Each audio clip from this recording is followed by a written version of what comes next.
मौजूद हैं, former justice हैं, तो ये एक बेटर पर्सन है जो आपके रूलिंग पार्टी के स्पोक्स की जो प्रवक्ता हैं, उनका बड़ा शॉकिंग स्टेटमेंट पांडे जी अभी सुनने को मिल रहा है।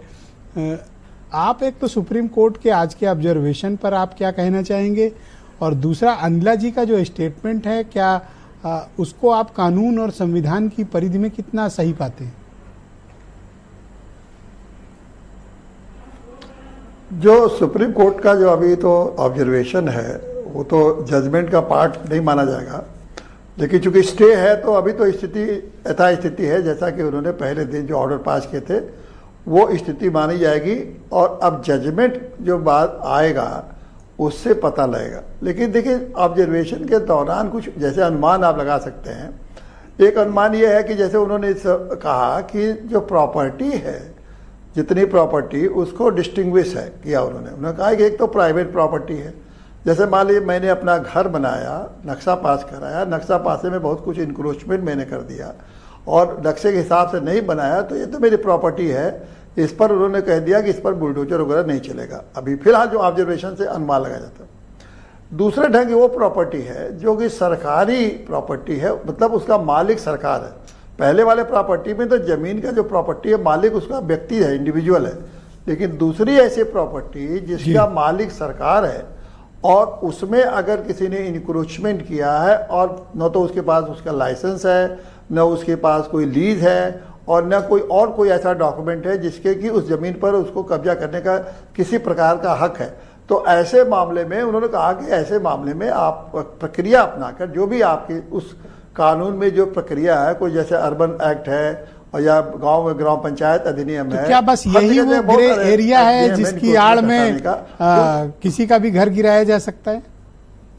कह देंगे साहब ये तो ग्राम समाज की जमीन पे बना है, घर नहीं, तालाब कब्जा है, आप तालाब घोषित आप बताते रहिए। जो सरकारी, हाँ, ये सारी सरकारी जमीनें हैं, तो सरकारी जमीनों पे भी जो प्रक्रिया है उस प्रक्रिया को अपना के उसको आप डिमोलिश करिए।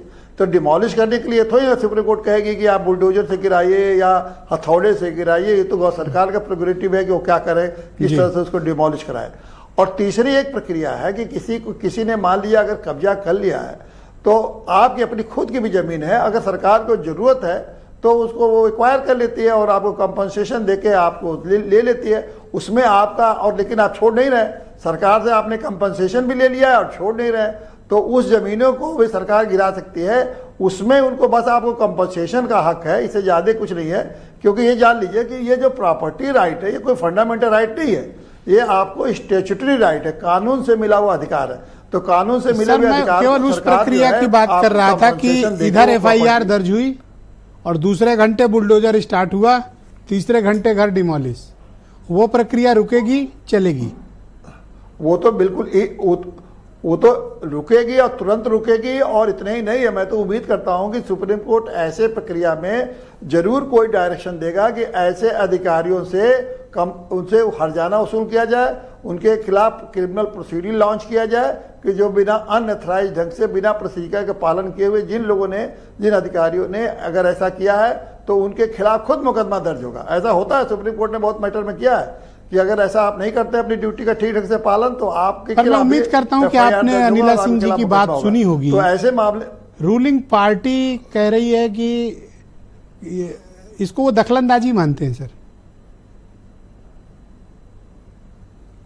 नहीं, ये देखिए, गवर्नमेंट में आपको जो अधिकार है, मैंने कहा ना कि जो भी संविधान में एक प्रावधान है आर्टिकल 21, उसमें लिखा है कि by following the due process of law आप कोई भी कानून बना सकते हैं, कोई भी कार्रवाई कर सकते हैं। ड्यू प्रोसेस ऑफ लॉ का मतलब ये होता है कि वो जस्ट हो, फेयर हो, रिजनेबल हो। अगर कोई लॉ बन गया है तो उस लॉ के तहत कोई भी जो अधिकार है वो पूरा का पूरा अधिकार। थैंक यू सर, बहुत शुक्रिया सर। अगर आपने मैं इस पर चर्चा को नेक्स्ट फेज